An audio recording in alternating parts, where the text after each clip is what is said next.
जय हिंद, वंदे मातरम। स्वागत है आप सभी का आपके अपने YouTube चैनल जीके जीएस के भंडारा पर। प्यारे साथियों, आज की इस वीडियो में आरपीएफ कांस्टेबल और आरपीएफ एसआई में पूछे जाने वाले जीके जीएस के अति महत्वपूर्ण 50 प्रश्नों का प्रैक्टिस सेट लेकर के आऊँ जो आपके एग्जाम के लिए बहुत ही ज़्यादा महत्वपूर्ण है। तो साथियों, आज के इस प्रैक्टिस सेट को आप लोगों को पूरा करना है और प्रैक्टिस सेट को पूरा करने के बाद आपको अपना स्कोर है ईमानदारी के साथ है कमेंट बॉक्स में शेयर करना है और बताना है कि आपने इस प्रैक्टिस सेट में से कितने प्रश्न सही किए और ये प्रैक्टिस सेट आपको कैसा लगा। प्रैक्टिस सेट पसंद आए तो वीडियो को लाइक, कमेंट और चैनल को सब्सक्राइब करना ना भूलें। तो चलिए फिर शुरू करते हैं। तो पहला प्रश्न है आपके सामने कि जैन धर्म के प्रथम तीर्थंकर कौन है। तो कौन है? तो जैन धर्म के जो प्रथम तीर्थंकर हैं वो है ऋषभ देव हैं। एक का राइट आंसर ऑप्शन संख्या सी इस प्रश्न का राइट आंसर है हो जाएगा। प्रश्न संख्या 2 है आपके सामने कि विजय स्तंभ कहाँ पर स्थित है। बताओ कहाँ पर है ये विजय स्तंभ, ये आपको बताना है। 2 का राइट आंसर क्या हो जाएगा? तो ये है चित्तौड़गढ़ में। ऑप्शन संख्या बी इस प्रश्न का राइट आंसर हो जाएगा। प्रश्न संख्या 3 है आपके सामने कि यादव शासकों की राजधानी कहाँ पर स्थित है। तो बताओ कहाँ पर है यादव शासकों की राजधानी? तो ये है देवगिरी। डी ऑप्शन इस प्रश्न का राइट आंसर हो जाएगा।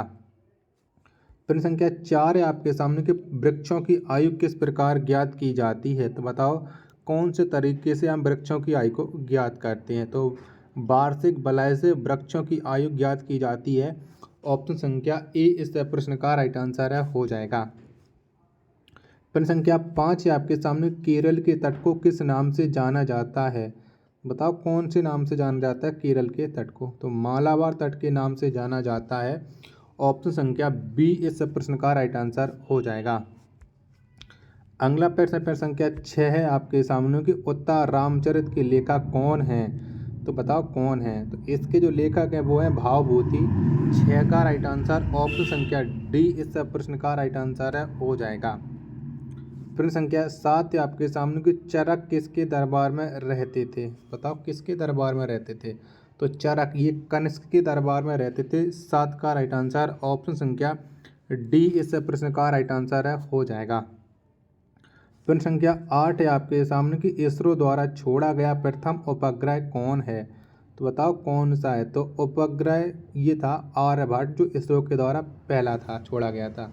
यानी 8 का राइट आंसर ऑप्शन संख्या बी इस प्रश्न का राइट आंसर हो जाएगा।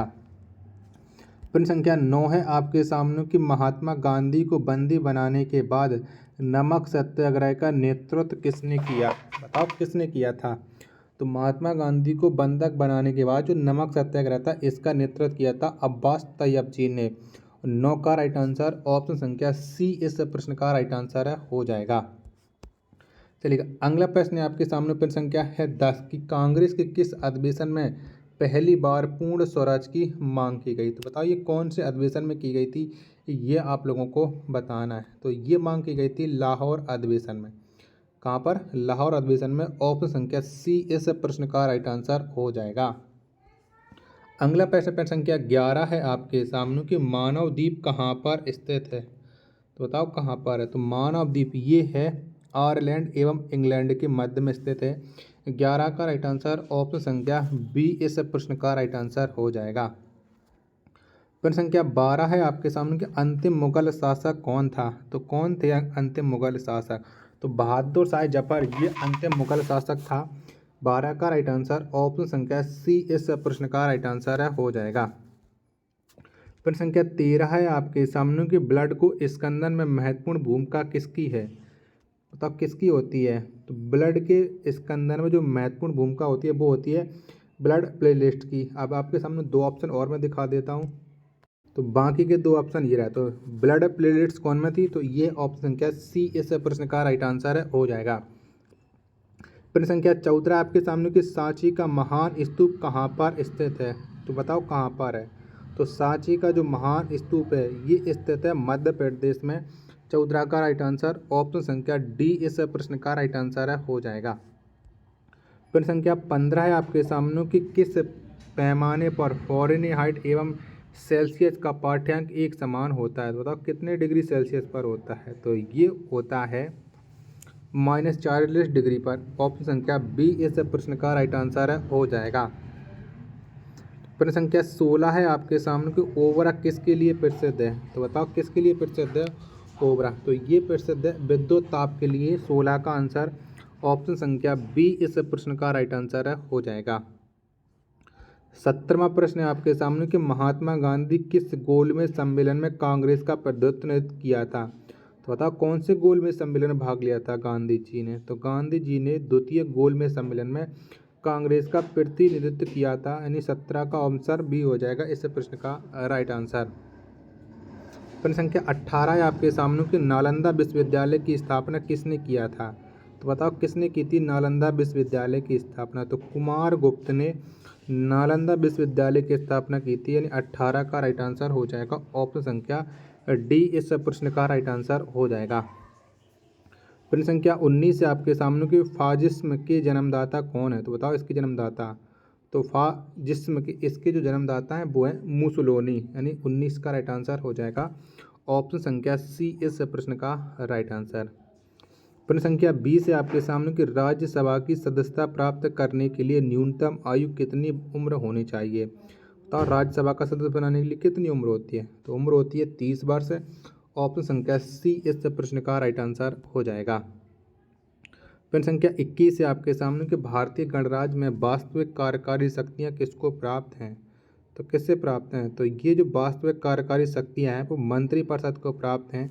21 का राइट आंसर ऑप्शन संख्या डी इस प्रश्न का राइट आंसर हो जाएगा। प्रश्न संख्या 22 है आपके सामने कि संयुक्त राष्ट्र संघ के महासचिव का निर्वाचन किसके द्वारा किया जाता है? थोड़ी टाइपिंग मिस्टेक है, तो किसके द्वारा किया जाता है? तो ये किया जाता है महासभा के द्वारा। ऑप्शन संख्या ए इस प्रश्न का राइट आंसर हो जाएगा।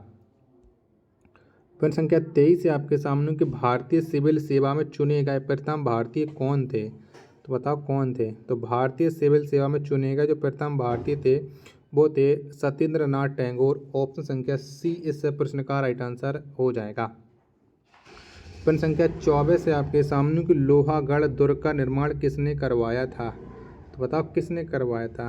तो ये दुर्ग का निर्माण करवाया था राजा सूरजमल ने। ऑप्शन संख्या सी इस प्रश्न का राइट आंसर हो जाएगा। प्रश्न संख्या 25 है आपके सामने कि वैदिक गणित का सर्वाधिक महत्वपूर्ण ग्रंथ कौन है? तो बताओ कौन है? तो वैदिक गणित का जो सर्वाधिक महत्वपूर्ण ग्रंथ है वो है सुलभ सूत्र, यानी 25 का जो राइट आंसर है वो ऑप्शन संख्या बी इस प्रश्न का राइट आंसर हो जाएगा। प्रश्न संख्या 26 है आपके सामने कि प्राचीन टेथिस सागर के निक्षेपों से किस पर्वत का निर्माण हुआ है, ये आप लोगों को बताना है। अगर आपको ये वीडियो पसंद आ रही तो प्लीज़ वीडियो को लाइक कीजिएगा, कमेंट कीजिएगा और चैनल को सब्सक्राइब जरूर कीजिएगा। तो ये बनाता है हिमालय पर्वत। 26 का राइट आंसर ऑप्शन संख्या सी इस प्रश्न का राइट आंसर हो जाएगा। प्रश्न संख्या 27 से आपके सामने कि रॉकेट को अंतरिक्ष में छोड़ने के लिए कितनी पलायन वेग की आवश्यकता होती है? तो बताओ कितना पलायन वेग होता है? तो रॉकेट को अंतरिक्ष में छोड़ने के लिए 11.2 किलोमीटर पर सेकंड पलायन वेग की आवश्यकता होती है। 27 का आंसर ऑप्शन संख्या सी इस प्रश्न का राइट आंसर हो जाएगा। प्रश्न संख्या 28 है आपके सामने कि नोआखली कहाँ पर स्थित है? तो बताओ कहाँ पर है? तो जो नोआखली ये स्थित है बांग्लादेश में। 28 का राइट आंसर ऑप्शन संख्या डी इस प्रश्न का राइट आंसर हो जाएगा। प्रश्न संख्या 29 से आपके सामने कि पीयूष ग्रंथि कहाँ अवस्थित होता है? तो कहाँ पर होती है पीयूष ग्रंथि? तो ये होती है मस्तिष्क में। ऑप्शन संख्या ए इस प्रश्न का राइट आंसर हो जाएगा। प्रश्न संख्या 30 है आपके सामने कि भारतीय क्रांतिकारी का पिता किसे कहा जाता है? तो बताओ किसे कहते हैं? तो भारतीय क्रांतिकारी इसका जो पिता कहा जाता है वो कहा जाता है बाल गंगाधर तिलक को। 30 का आंसर ऑप्शन संख्या सी इस प्रश्न का राइट आंसर हो जाएगा। प्रश्न संख्या 31 से आपके सामने कि बंगाल में स्थायी बंदोबस्त किसने लागू किया? तो बताओ किसने किया था? तो ये जो स्थायी बंदोबस्त लागू किया था वो किया था कॉर्नवालिस में। 31 का आंसर ऑप्शन संख्या बी इस प्रश्न का राइट आंसर हो जाएगा। प्रश्न संख्या 32 से आपके सामने कि संसदीय प्रणाली का दूसरा नाम क्या है? तो बताओ कौन सा है? तो संसदीय प्रणाली का जो दूसरा नाम है वो है उत्तरदायी सरकार। 32 का आंसर ऑप्शन संख्या बी इस प्रश्न का राइट आंसर है, हो जाएगा। चलिएगा अगला प्रश्न संख्या 33 है आपके सामने कि भारत की सबसे लंबी नहर कौन है, तो कौन सी है। आप जानते हैं कि भारत की जो सबसे लंबी नहर है वो है इंदिरा गांधी नहर। ऑप्शन संख्या ए इस प्रश्न का राइट आंसर है, हो जाएगा। प्रश्न संख्या 34 है आपके सामने कि किस अधिनियम में संघीय ढांचा प्रस्तुत किया जाता है, तो बताओ कौन से अधिनियम में किया जाता है। तो ये किया जाता है भारत सरकार अधिनियम 1935 में संघीय ढांचा को प्रस्तुत। 34 का आंसर ऑप्शन संख्या सी इस प्रश्न का राइट आंसर हो जाएगा। प्रश्न संख्या 35 है आपके सामने कि फ्रांसीसी क्रांति किसी शिक्षाओं से प्रभावित थी, यानी किसकी शिक्षाओं से प्रभावित थी फ्रांसीसी क्रांति, तो ये रूसों की शिक्षाओं से थी। ऑप्शन संख्या ए इस प्रश्न का राइट आंसर है, हो जाएगा। प्रश्न संख्या 36 है आपके सामने कि भारत में हरित क्रांति का जन्म कब हुआ, तो बताओ कब हुआ था। तो हरित क्रांति का जन्म हुआ था भारत में, वो हुआ था 1960 से 70 के दशक में। ऑप्शन संख्या बी इस प्रश्न का राइट आंसर हो जाएगा। प्रश्न संख्या 37 है आपके सामने कि ज्वार एवं भाटा कितने समय का अंतर होता है, तो इन दोनों में कितने समय का अंतर होता है। तो ज्वार एवं भाटा में जो अंतर होता है वो होता है 12 घंटे 26 मिनट का। ऑप्शन संख्या सी इस प्रश्न का राइट आंसर हो जाएगा। प्रश्न संख्या 38 है आपके सामने कि ए पैसेज टू इंग्लैंड पुस्तक के लेखक कौन है, तो बताओ कौन है। तो इसके जो लेखक वो है नीरद सी चौधरी। 38 का राइट आंसर ऑप्शन संख्या डी इस प्रश्न का राइट आंसर हो जाएगा। साथियों अगर आपको ये वीडियो पसंद आ रही है तो प्लीज़ वीडियो को लाइक कीजिएगा, कमेंट कीजिएगा और चैनल को ज़्यादा से ज़्यादा सपोर्ट कीजिएगा। अगला प्रश्न है, क्योंकि 12 प्रश्न आपके शेष रह गए, 38 मैंने करा दिए तो 12 प्रश्न अभी आपको और करने हैं। पहला वित्त आयोग का गठन किस वर्ष हुआ था, तो कब हुआ था। तो आप जानते हैं कि पहले वित्त आयोग का गठन हुआ था 1951 में, और 1951 में ही भारत में पहली बार है लोकसभा के चुनाव भी हुए थे। प्रश्न संख्या 2 है आपके सामने कि भारत में महान्यायवादी की नियुक्ति कौन करता है, तो राष्ट्रपति के द्वारा भारत में महान्यायवादी की नियुक्ति की जाती है। ऑप्शन संख्या बी इस प्रश्न का राइट आंसर है, हो जाएगा। प्रश्न संख्या 3 है आपके सामने कि थॉमस कप का संबंध किस खेल से है, बताओ कौन से खेल से संबंध रखते हैं थॉमस कप। तो इनका जो संबंध है वो होता है बैडमिंटन से। ऑप्शन संख्या बी इस प्रश्न का राइट आंसर हो जाएगा।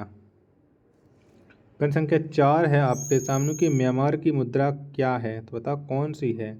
तो म्यांमार की जो मुद्रा है वो है क्या। ऑप्शन संख्या सी इस प्रश्न का राइट आंसर है, हो जाएगा। अगला प्रश्न प्रश्न संख्या 5 कि विश्व व्यापार संगठन की स्थापना किस वर्ष हुई थी, तो बताओ कब हुई थी। तो ये स्थापना हुई थी 1995 में। विश्व व्यापार संगठन की स्थापना सी आंसर इस प्रश्न का राइट आंसर है, हो जाएगा। प्रश्न संख्या 6 है आपके सामने कि पराश्रव तरंग की आवृत्ति कितनी होती है, तो बताओ कितनी होती है पराश्रव तरंग की आवृत्ति, ये आपको बताना है। तो ये होती है 200 हर्ट्ज। डी ऑप्शन इस प्रश्न का राइट आंसर है, हो जाएगा। प्रश्न संख्या 7 है आपके सामने कि नादिर शाह के आक्रमण के समय दिल्ली का शासक कौन था, बताओ कौन था जब नादिर शाह ने भारत पर आक्रमण किया उस समय आपको दिल्ली का शासक बताना है। 7 का राइट आंसर क्या हो जाएगा, तो ये था मोहम्मद शाह। सी ऑप्शन इस प्रश्न का राइट आंसर हो जाएगा। प्रश्न संख्या 8 है आपके सामने कि समग्र रूप से भारतीय संविधान कब लागू हुआ था, तो कब लागू हुआ था। समग्र रूप से जो हमारा देश का संविधान है वो लागू हुआ था 26 जनवरी 1950 में। सी ऑप्शन इस प्रश्न का राइट आंसर हो जाएगा। प्रश्न संख्या 9 है आपके सामने कि भारतीय राज्य नागालैंड की राज्यसभा कौन सी है, तो बताओ भारतीय राज्य में कौन सी है नागालैंड की राजभाषा। तो नागालैंड की जो राजभाषा है वो है संस्कृत। डी ऑप्शन इस प्रश्न का राइट आंसर हो जाएगा। प्रश्न संख्या 10 है आपके सामने कि इलाहाबाद स्तंभ के शिलालेख में किसकी उपलब्धियां वर्णित हैं, तो बताओ किसकी उपलब्धियां हैं। तो इसमें जो उपलब्धियों का वर्णन है वो है समुद्रगुप्त का। डी ऑप्शन इस प्रश्न का राइट आंसर है, हो जाएगा। चलिएगा अगला प्रश्न है आपके सामने कि भारत में राष्ट्रीय आय का आकलन सर्वप्रथम किसने किया था, तो किसने किया, तो दादा भाई नौरोजी ने किया था। ऑप्शन संख्या सी इस प्रश्न का राइट आंसर हो जाएगा। और अंतिम प्रश्न है आज के इस सेट का कि किसी भारतीय संविधान में नीति निर्देशक सिद्धांत किस देश के लिए लिया गया, यानी कौन से देश के संविधान से नीति निर्देशक सिद्धांत लिए गए हैं? तो ये लिए गए आयरलैंड के संविधान से।